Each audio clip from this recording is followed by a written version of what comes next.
পার্সেন্টের উপর ডিসেম্বর পর্যন্ত 29%। এটা আর কত বাড়বে? এবং বাড়লে পরে অবশ্যই ব্যক্তি খাত ব্যাহত হবে।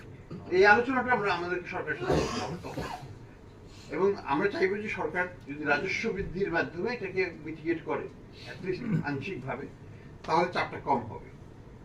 তা না হলে দুটো জিনিস হবে, হয় ইন্টারেস্ট রেট কমবে না বা আরো বাড়তে পারে, অথবা মূল্যস্ফীতির উপর চাপ বাড়বে। তো দিস আর আনপ্লেজেন্ট ট্রেড অফস, এটা তো অস্বীকার করে লাভ নেই।